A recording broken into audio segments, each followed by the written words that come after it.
The crack of splintering wood echoed through the empty house as my foot went straight through the rotting floorboard. I caught myself on a nearby wall, heart pounding, and carefully extracted my leg from what could have been a nasty fall into the crawl space below. "Real smart, Sadie," I muttered to myself, wiping sweat from my forehead with my sleeve. "Try explaining that hospital bill to Mom and Dad.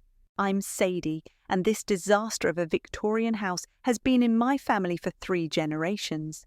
Now it's my responsibility to save it, because I'm the resourceful one, the reliable daughter, the fixer."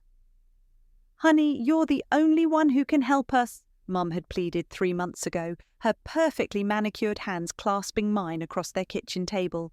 "The bank's threatening foreclosure, and you know how to handle these things." Dad nodded along, adding, "We just need someone practical to oversee the renovations, someone who understands budgets." What they meant was someone who would do it for free, someone who wouldn't complain about using their life savings, someone not like my sister Noelle.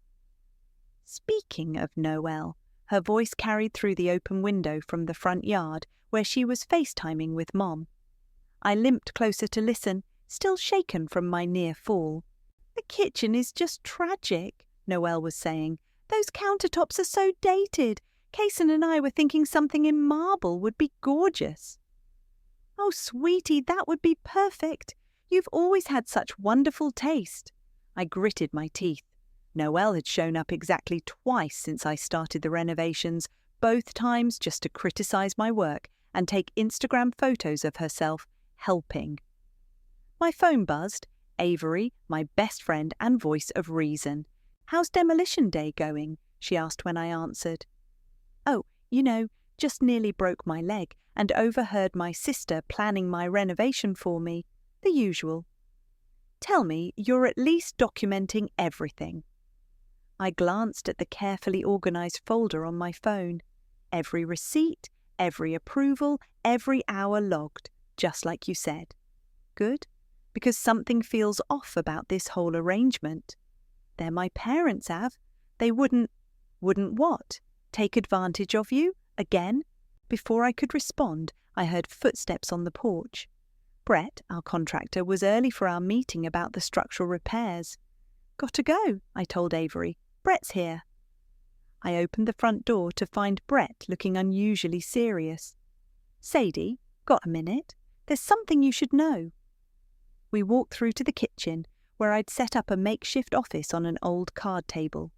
Brett kept glancing over his shoulder. "Look," he said quietly, "I've known your family for 20 years, worked on this house dozens of times, but what they're asking you to do," he shook his head, "make sure you keep every piece of paper I give you, every invoice, every change order, everything with their signatures." "Why are you telling me this?" Brett opened his mouth to respond, but was cut off by voices approaching from the front of the house. Mum and Noelle. "Oh, good! Brett's here," Mum called out. "We need to discuss some changes to the upstairs layout." I watched as my mother and sister swept in, neither acknowledging my presence. Noelle was already pointing at walls, describing her vision for the master suite. "Sadie, dear," Mum finally turned to me, "why don't you take a break? You look exhausted. Noelle has some wonderful ideas for the space." I started to protest but caught Brett's meaningful look. Instead, I grabbed my water bottle and stepped out onto the back porch, leaving them to their planning session. Through the window, I could hear their excited chatter. "It'll be perfect for when the baby comes," Noelle was saying. "This house deserves better than being a glorified storage unit." "You're right, sweetheart," Mum replied. "Noelle deserves better. She'll make this house a real home again." The water bottle crumpled in my grip. 6 weeks of back-breaking work, my entire savings account drained, and they were already planning my sister's nursery. I pulled out my phone and opened my documentation folder, adding a new video recording of their conversation. Maybe Avery was right. Maybe I needed to start protecting myself, even from my own family. Because standing there, covered in dust and sweat while they planned my sister's future in the house I was killing myself to save, Something finally clicked into place. This wasn't about saving the family home. This was about making it perfect for Noelle. And I had just become their free contractor. 3 a.m. found me on my hands and knees, scraping ancient linoleum from the kitchen floor by flashlight. My phone buzzed, another worried text from Avery, but I ignored it.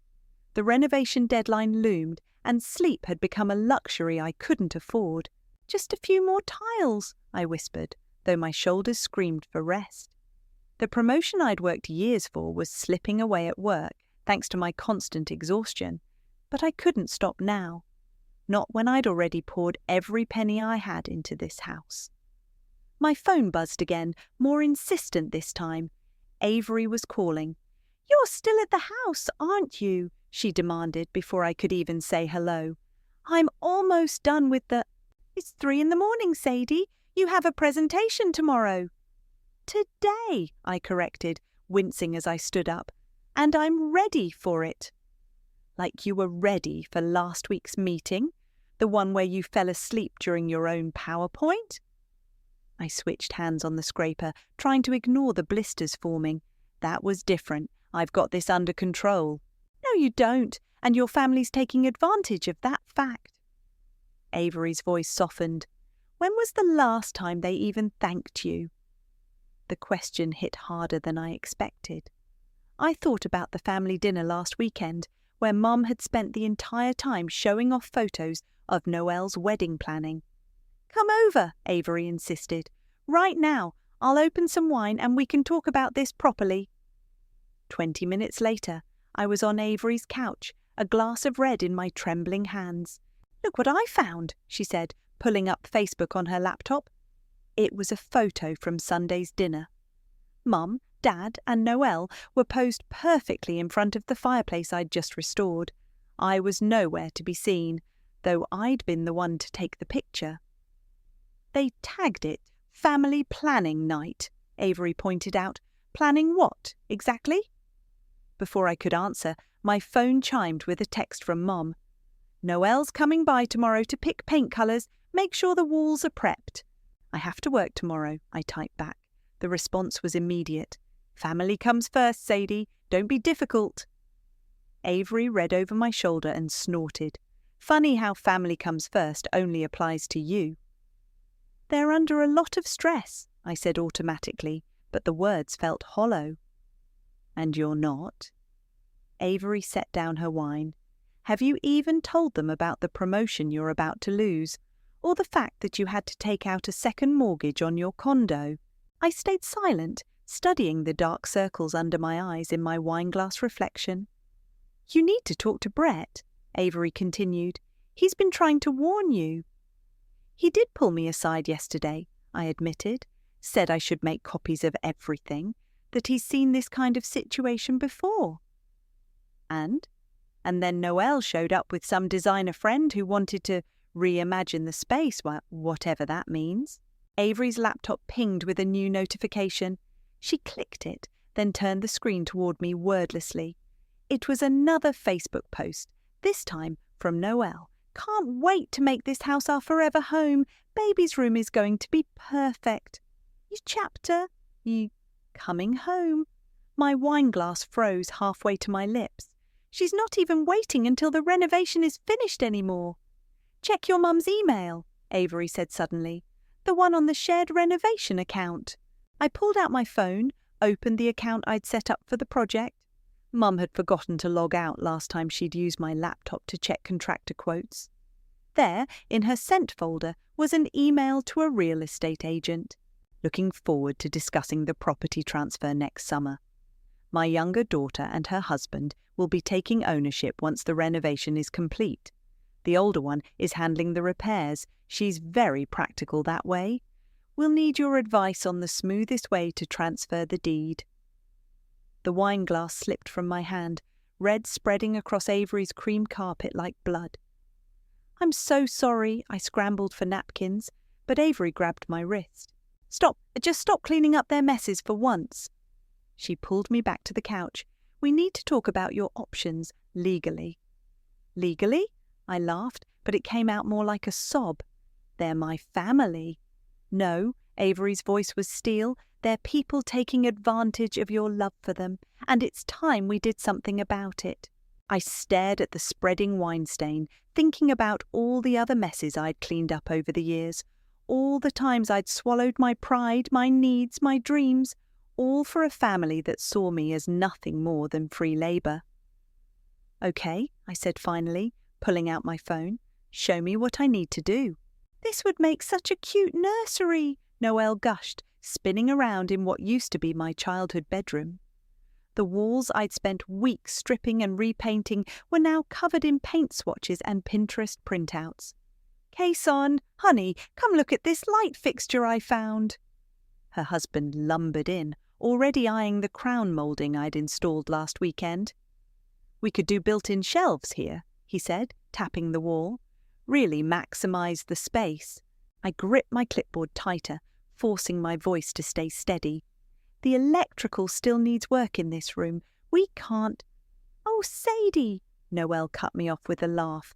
"Always so practical. This is about vision. Speaking of which, Mum wanted me to ask when you're moving your things out of the basement." "My things?"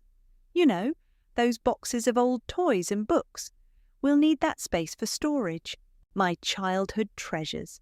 The ones Mum had promised to keep safe when she gave my room to Noelle 15 years ago. The memory hit like a physical blow. "Remember your 10th birthday?" Noelle continued, oblivious to my expression. "When Mum and Dad gave me your dollhouse because you were too old for it." "I remember." How could I forget? I'd spent months dropping hints about that Victorian dollhouse, even cutting out pictures from catalogues. But Noelle had mentioned liking it once, and that was that. "It's still at Mum and Dad's, actually. Maybe we could use it as decoration in here." My phone buzzed. A welcome interruption. It was Brett. "Need you downstairs," his text read. "Important."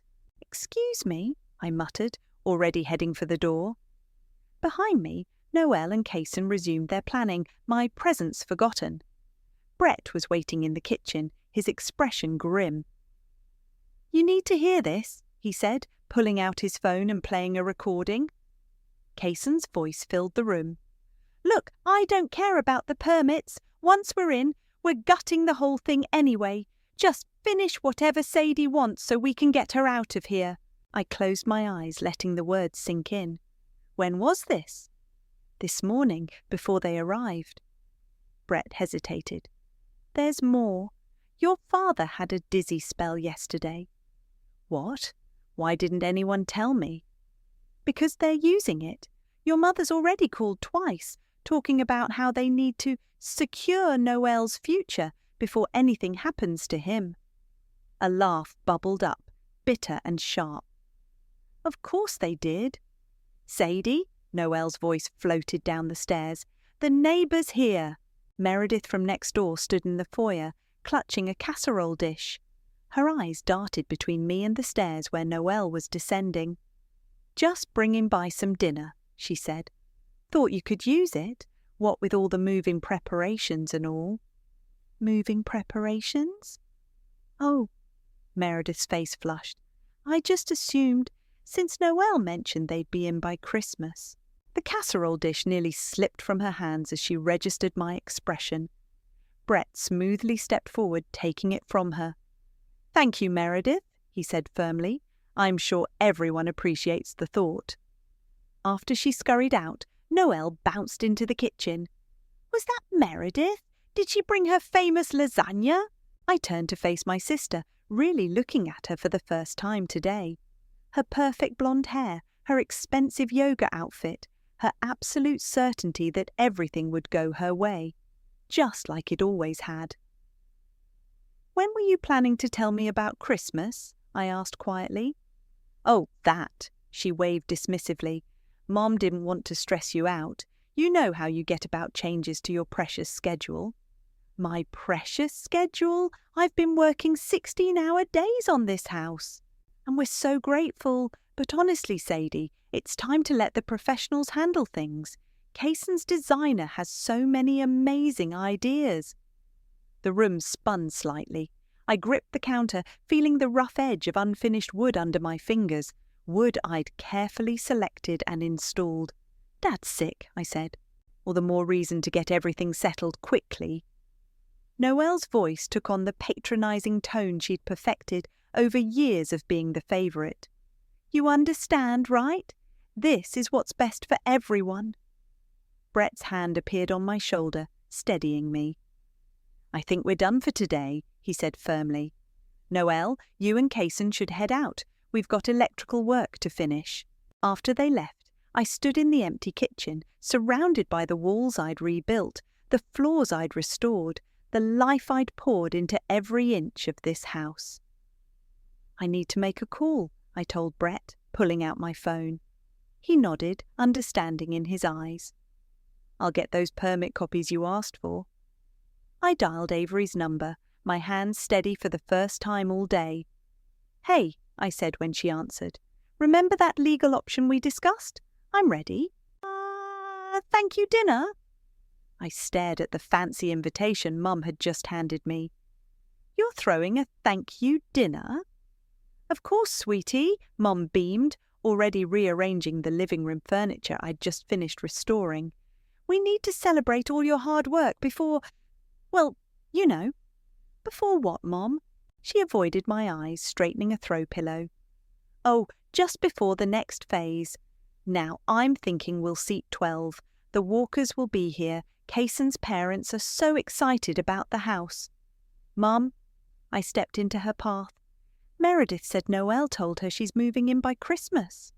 "Oh, Sadie," she patted my cheek like I was still 5 years old. "You're just tired, dear. Nobody's discussing anything like that." My phone buzzed in my pocket, the audio recorder app letting me know it had captured everything. Avery had insisted I start documenting these conversations. "I found your email to the real estate agent," I said quietly. Mum's hand froze mid-pat. For a moment, something like guilt flickered across her face. Then her smile returned, brittle and bright. "You've been snooping in my emails? Really, Sadie, that's so beneath you. We raised you better than that. Did you raise me to be your free contractor too?" "That's enough." Her voice turned sharp. "This dinner is happening on Saturday. Wear something nice, not your work clothes, and please try to be grateful. Not everything has to be a drama." After she left, I sank onto the couch I'd reupholstered myself, pulling out my phone to text Avery. "Dinner's on Saturday. You still coming as my legal consultant, friend?" "Wouldn't miss it," she replied. "Got the paperwork ready? You sure about this?" Before I could answer, I heard voices from the front porch. Through the window, I could see Brett on his phone, gesturing angrily. "No, you listen, Kaysen," he was saying. "I don't care what your designer wants. We're not tearing out load-bearing walls just to make your media room bigger." I moved closer to the window. "The permits are in Sadie's name," Brett continued. "I'm not risking my license for your renovation fantasies. You want to change things? Wait until you actually own the place." A pause. "Yeah, well, good luck finding another contractor who'll work with you after I spread the word about how you handle business." He ended the call and turned to find me standing in the doorway. "How long have they been planning their changes?" I asked. Brett ran a hand through his hair. "Since before you started. Your mother showed them the plans months ago." My phone buzzed again, a group text from Mom. "Dinner Saturday at 7, celebrating our wonderful Sadie's hard work and discussing exciting new changes for the house." The responses flooded in. "Noelle, can't wait to share our vision for the place." Kaysen, "Time to take this renovation to the next level." Dad, "Looking forward to the next chapter of our family home." I clicked my phone off, feeling oddly calm. Brett, "I need copies of everything, every permit, every approval, every change order they signed." He was already pulling files from his truck. Been keeping duplicates, figured this day would come. That evening, I met Avery at her office. Papers covered her desk.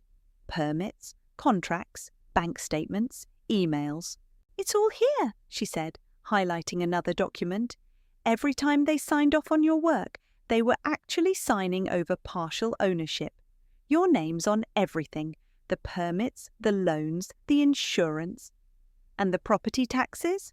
You've been paying those too, through that joint account they insisted you set up. She shuffled through more papers. Legally, you've got a stronger claim to this house than they do. They'll say I tricked them. They signed without reading. Multiple witnesses, including Brett, can testify they approved everything you did. Avery leaned back. You've got them, Sadie. The only question is, what do you want to do about it? I thought about Mum's dinner invitation, about Noelle's nursery plans, about Kaysen's secret renovations, about a lifetime of being used and discarded. Let them have their thank you dinner, I said finally. Let them make their speeches and plans, and then I picked up the property deed Avery had drafted. And then I show them exactly how resourceful I can be. Avery smiled, pulling out her notary stamp. Saturday's going to be interesting. One more thing. I took out my phone, pulling up the contractor quotes I'd received. How much would it cost to do a complete security system installation, including cameras? Planning ahead? Let's just say I want to make sure my house is well protected. I emphasized the word my with a satisfaction that surprised even me. After all, you never know when family might drop by uninvited.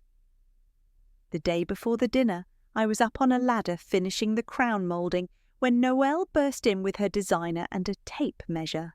Perfect timing, she chirped. We need to measure for the nursery curtains. Oh, and Mum wanted me to remind you about the dinner tomorrow. You are planning to dress up, right? I gripped the nail gun tighter. Kind of busy here, Noelle. This will just take a minute. Marcus has the most amazing vision for... The nail gun fired, making them both jump. I said I'm busy. God, you're so touchy lately. Noelle rolled her eyes at her designer. She's always been like this. Remember when Mum and Dad took that loan against the house for my wedding? Sadie didn't speak to anyone for weeks. The ladder wobbled as I spun around. What loan? Oops. Noelle's hand flew to her mouth in fake concern. Was that supposed to be a secret? I climbed down slowly, my mind racing. They took out a loan against the house I've been renovating. Well, my wedding was important, and it's not like you were using your renovation budget for anything special. Those granite countertops you picked are so basic. My phone rang, Avery's ringtone. I answered without taking my eyes off Noelle. Turn on the local news, Avery said without preamble. Channel 5. I pulled out my iPad, bringing up the news stream. There was Dad, standing outside his office building, looking pale and shaken. The headline crawled across the bottom. Local business owner faces fraud allegations. What's going on? I demanded. Your father's company is under investigation, Avery said. And guess what they used as collateral for the business loans? A certain house under renovation. Noelle was peering at my iPad now. Oh no, she whispered. The house. Mum said everything was fine. Marcus, I said quietly, I need a moment with my sister. The designer scurried out, leaving Noelle wringing her hands.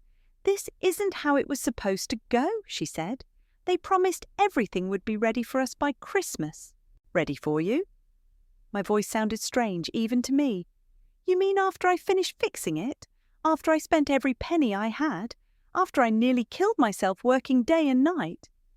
Don't be dramatic. We all know you did this to prove something to Mom and Dad, and now you have. They're so proud of you for helping the family.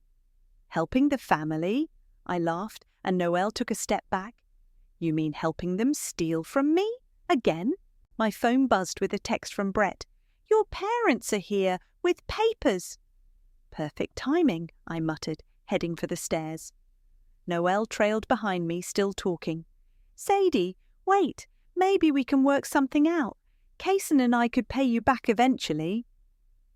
I found Mum and Dad in the kitchen with Brett. Dad looked 20 years older than he had yesterday. Mum was clutching a folder of papers. "Sweetheart," she started, her voice honey-sweet, "we need to discuss something important before tomorrow's dinner." "The fraud investigation?" I asked. "Or the loan you took out against the house?" "Don't use that tone," Mum snapped. "This is a family crisis. We need to stick together." "Like you stuck with me when you mortgaged my work for Noelle's wedding?" Dad stepped forward. "Princess, we can explain." "Don't." I held up my hand. "Brett, do you have those documents I asked for?" He nodded, pulling out his own folder. Mum's eyes narrowed. "What documents? Sadie, what have you done?" "What you taught me to do," I said, taking the papers from Brett. I was resourceful. I spread the documents on the kitchen island I'd installed last month. Permits, contracts, bank statements, property tax payments, all in my name. "You see," I continued as they stared at the papers, "while you were busy planning my sister's future in my house, I was planning too." "Your house?" Noelle's voice cracked. "But Mum and Dad said—" "They said what they always say, that I'd understand, that family comes first, that Noelle deserves better." I turned to our parents. "But you forgot something important." "What's that?" Dad asked weakly. "You taught me too well. All those times you told me to be practical, to think ahead, to document everything." I gestured at the papers. "I finally took your advice." Mum's face had gone white. "The dinner tomorrow will go exactly as planned," I said. "You'll make your speeches. You'll thank me for my hard work, and then I'll make an announcement of my own." "You wouldn't?" Mum whispered. "Not to your own family?" I thought of the dollhouse, of my childhood room, of every sacrifice they'd demanded while giving everything to Noelle. "Watch me," I said. "Now, if you'll excuse me, I have a house to finish. My house." They filed out slowly, leaving me alone in the kitchen I'd rebuilt with my own hands. Tomorrow would change everything, but for now, I had crown moulding to finish. And this time, I was doing it for myself. The thank you dinner was everything Mum had planned. Crystal glasses catching the light from my restored chandelier, guests admiring my handiwork while pretending not to gossip about Dad's legal troubles. I sat at the far end of the table, watching it all unfold like a play I'd seen too many times before. "If I could have everyone's attention," Mum clinked her glass, rising gracefully. "We're here tonight to celebrate our wonderful Sadie." Avery, seated beside me in a crisp business suit, squeezed my hand under the table. "Our practical girl," Mum continued, "who stepped up when this house, our family legacy, needed saving, who worked tirelessly to restore it to its former glory, and now—" She paused for dramatic effect. "Now, we're ready to announce the next chapter in our family's story." Noelle beamed from her seat beside Kaysen, who was already eyeing the crown moulding like he owned it. "As you all know," Mum went on, "Noelle and Kaysen are expecting their first child." Murmurs of congratulation rippled around the table. I took a slow sip of wine. And what better gift could we give them than a fresh start in our family home? A place where their children can grow up, just as our girls did. Meredith from next door dabbed at her eyes with a napkin. Brett, standing near the doorway, caught my gaze and nodded slightly.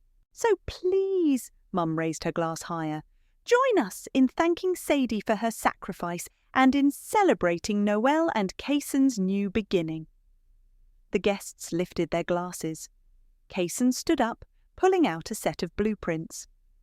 "We'd like to share our vision for the house," he started, but I was already on my feet. "Actually," I said, my voice carrying clearly across the sudden silence, "I have an announcement of my own." Mum's smile froze. "Sadie, dear, perhaps this isn't the time." "It's exactly the time." I nodded to Avery, who opened her briefcase. "Everyone's here to celebrate the house's future, right? Well, let me show you what that future looks like." I passed the documents down the table. Property deeds, tax records, permits, all bearing my name. You see, I continued as the papers made their rounds, while I was rebuilding this house, I was also building something else. A case, a legal claim, a future of my own. What is this? Kaysen demanded, scanning the papers with growing alarm. Ownership, Avery spoke up, her professional tone cutting through the tension. Ms. Pierce has been the legal owner of this property for the past 3 months through a combination of equity transfers, improvement investments, and tax payments. Mum's glass hit the table with a sharp crack. That's impossible. We never signed. You signed everything, I cut in. Every approval, every change order, every contract. You just didn't bother reading what you were signing. But the loan, Dad started, for my business, was taken out against a property you no longer fully owned. Avery smiled thinly. Rather problematic for your fraud investigation, I'd imagine. Noelle burst into tears. This isn't fair. We had plans. The nursery. Like it was fair when they gave away my dollhouse, I asked quietly. Or my college fund, or every other thing I earned that you decided you deserved more. We're your family, Mum whispered. No, I stood straighter. You're people who taught me to be practical, resourceful, and thorough, so that's exactly what I became. Kaysen lunged to his feet, sending his chair crashing backward. You sneaky little... Careful, Avery interrupted. Everything you say is being recorded. The new security system is quite thorough. Security system? Mum's voice rose. In our house? My house, I corrected. And yes, along with cameras that have been documenting everything for weeks, including some very interesting conversations about plans for unauthorized renovations. The silence was deafening. Brett stepped forward, holding out a stack of papers. These are formal notices, I said. You have 30 days to vacate the premises. You can't do this, Dad pleaded. Where will we go? That's not my problem anymore. I turned to the stunned dinner guests. Thank you all for coming. I hope you enjoyed the meal. Now, if you'll excuse me, I need to speak with my lawyer about next steps. Chairs scraped as people hurried to leave, practically tripping over each other in their haste to escape the drama. Noelle's mascara left black trails down her cheeks as Kaysen dragged her toward the door. Sadie, Mum tried one last time. Please, we can work something out. I looked around at the house I'd poured my life into, every nail, every brushstroke, every penny I had. You have 30 days, I repeated. I suggest you start packing. The front door slammed behind them, leaving me alone in my dining room. Through the window, I could hear Meredith already on her phone, spreading the news to the neighbourhood. Well, Avery said, gathering her papers, that was quite a dinner party. I picked up Mum's abandoned wineglass, still half full. To new beginnings, I said, and drained it in one swallow. Day 15 of the 30-day notice, and my parents still hadn't packed a single box. Instead, they'd launched a campaign of guilt and manipulation that would have made a Hollywood director proud. Your father's blood pressure is through the roof, Mum said, cornering me in the kitchen as I measured for new cabinets. Is that what you wanted? To kill your own father? The stress of his fraud investigation is what's killing him, I replied, not looking up from my tape measure. Or did you forget about that part? We made mistakes, she admitted, switching tactics. But we're still your parents. You owe us. I owed you nothing. The tape measure snapped shut with a crack. And now you owe me 30 years of taking everything I earned and giving it to Noelle. The house is just the final bill coming due. The doorbell rang before she could respond. It was Noelle, eyes red and puffy. Can we talk? She asked. Please? I let her in, watching as she took in the changes I'd already made. Gone were her Pinterest printouts and designer swatches. The walls were now the deep green I'd always wanted. Kaysen left, she blurted out, after the dinner, after everything came out about Dad's business. He said he couldn't handle the drama. That's unfortunate. Unfortunate? She laughed hysterically. I'm pregnant, Sadie. I have nowhere to go. Mum and Dad are losing everything, and you're just standing there measuring for cabinets. You have options, I said, just not here. Why are you being so cold? This isn't you. No, I agreed. This is who you all made me become. The front door opened again. Dad this time, looking older than his years. Princess, he started, but I cut him off. Don't. That name lost its meaning around the same time you mortgaged my future for Noelle's wedding. We were desperate, he said. The business was failing. We needed... You needed a scapegoat, I finished. Someone to blame when it all fell apart. Well, congratulations. It's all falling apart now. I raised you better than this, Mum interjected from the doorway. No, I turned to face her. You raised me exactly for this. Every time you praised me for being practical, every time you called me resourceful while taking what was mine, every time you taught me that family means sacrificing everything for Noelle. That's not fair, Noelle protested. Fair? I pulled out my phone, playing a recording from last month. Noelle's voice filled the kitchen. It's not like Sadie needs a nice house anyway. She's always been so... basic. She flinched at her own words. I have hundreds of these, I said, stopping the playback. Every snide comment, every secret plan, every lie. We're sorry, Mum whispered. No, you're sorry you got caught. Sorry your perfect plan fell apart. Sorry your golden child is finally facing consequences. What do you want from us? Dad asked. I want you to leave. I want you to pack your things and go, just like you always told me to do, just like you planned to do to me once the renovation was finished. But where? That's not my problem anymore. I turned back to my cabinet measurements. 15 days left. I suggest you start looking for apartments. They left eventually, Mum crying, Dad silent, Noelle still protesting. Through the window, I watched them huddle on the sidewalk, probably plotting their next attempt at manipulation. My phone buzzed. Avery. How'd it go? About as well as expected. Noelle's husband left her. I heard. The whole neighbourhood's talking. Meredith's having a field day. I looked out at the gathering darkness. They're not going to leave willingly. No, Avery agreed, but that's why we filed the eviction papers. Sheriff's office is ready if we need them. A car pulled up outside, Brett's truck. He'd been keeping an eye on things, making sure Kaysen didn't try anything stupid with the house. Your parents okay? He asked as he came in. Define okay, he chuckled. Fair enough. Listen, I've got some contacts in real estate. Could help them find a place if you want. They need to figure this out themselves, I said. I'm done fixing their problems. Speaking of fixing, he gestured to my measurements, those cabinets you picked, they're ready for install whenever you are. Your house, your choice. Your house.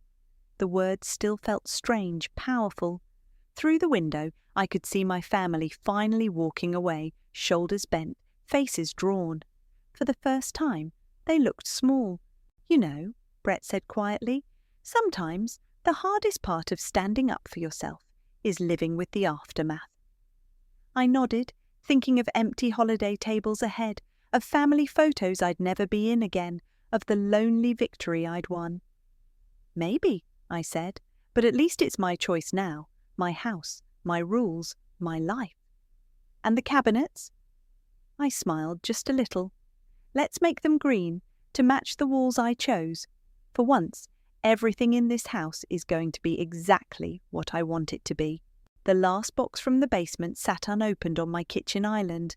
Around me, the house hummed with newness, fresh paint, gleaming floors, cabinets exactly the shade of green I'd always wanted. The sheriff hadn't been needed in the end.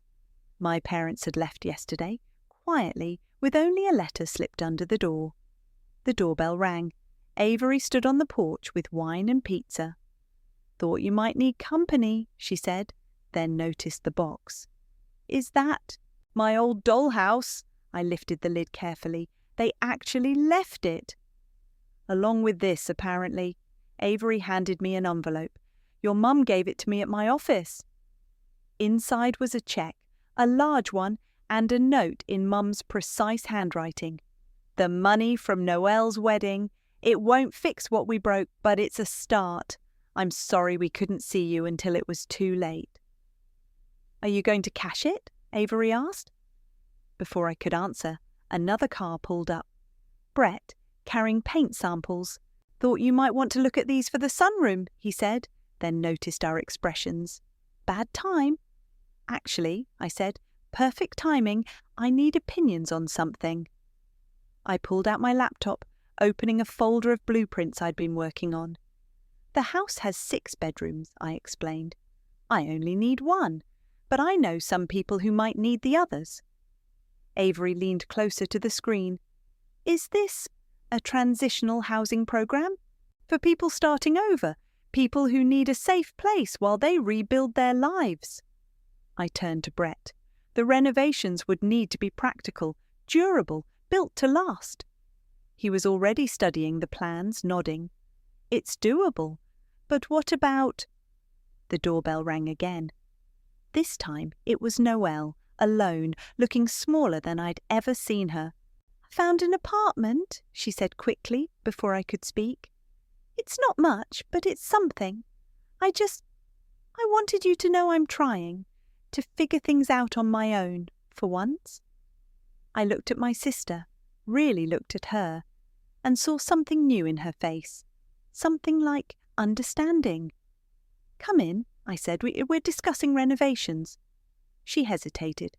"I don't think I should." "Not for you," I clarified. "For others. People who need what I needed, a chance to build something of their own." Understanding dawned in her eyes as she looked at the blueprints. "Like a fresh start?" "Something like that." "I could help," she offered quietly. "Not with money or decisions, but I'm good at organizing, at making spaces feel like home, if you want." I studied her face, searching for the manipulation I'd grown so used to, found only sincerity and something that looked like hope. "There's pizza," I said finally, "and we could use another opinion on paint colours." As Noelle joined us at the island, I picked up Mum's cheque, looked at the dollhouse, still waiting in its box, thought about fresh starts and second chances. "Brett," I said, "how much would it cost to renovate the entire east wing for the programme?" He did some quick calculations. "About the same as that cheque you're holding." I nodded, then ripped the cheque in half. Noelle gasped. "Some things," I said, "are worth more than money." "Like what?" she whispered. "Like building something real, something that helps people find their strength instead of taking it away." I pulled out the paint samples. "Now, what do you think about blue for the sunroom?" As we discussed colours and plans, I felt something shift in the house, in myself. The victory I'd won wasn't in the ownership papers or the eviction notice. It was in this moment, choosing to build something new from the ashes of what was lost. "You know," Avery said softly, "this is a different kind of revenge. The best kind."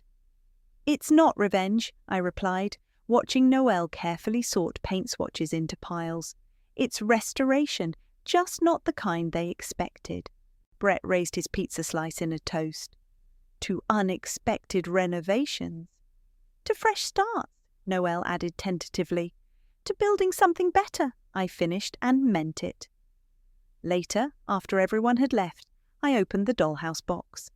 Inside, beneath layers of tissue paper, was the Victorian masterpiece I'd dreamed of as a child. But instead of putting it on display, I carried it to the front porch and left it there, with a note, "Free to a child who dreams of building homes." Then I went back inside, to my green cabinets, my blue sunroom plans, my vision of a house that would help others find their strength. Through the window, I watched a young girl discover the dollhouse, her eyes lighting up with the same dreams I'd once had. But this time, the story would be different. This time, the house would be a beginning, not an end. And that, I realized, was the best renovation of all.